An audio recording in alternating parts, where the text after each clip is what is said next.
Azathoth by H.P. Lovecraft. When age fell upon the world, and wonder went out of the minds of men, when grey cities reared to smoky skies tall towers grim and ugly, in whose shadow none might dream of the sun or of spring's flowering meads, when learning stripped earth of her mantle of beauty, and poets sang no more save of twisted phantoms seen with bleared and inward-looking eyes, when these things had come to pass, and childish hopes had gone away forever, there was a man who traveled out of life on a quest into the spaces whither the world's dreams had fled. Of the name and abode of this man but little is written, for they were of the waking world only. Yet it is said that both were obscure. It is enough to know that he dwelt in a city of high walls where sterile twilight reigned, and that he toiled all day among shadow and turmoil, coming home at evening to a room whose one window opened not on the fields and groves, but on a dim court, where other windows stared in dull despair.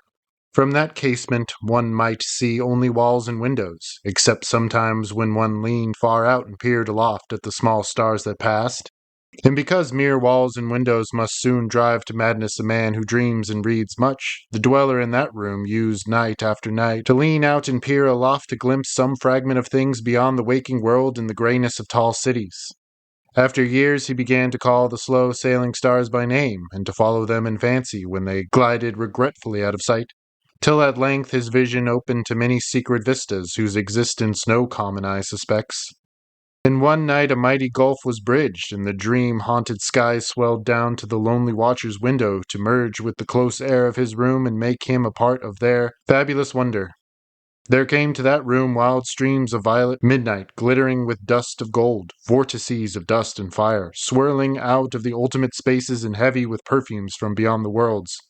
Opiate oceans poured there, lit by suns that the eye may never behold, and having in their whirlpools strange dolphins and sea nymphs of unrememberable depths.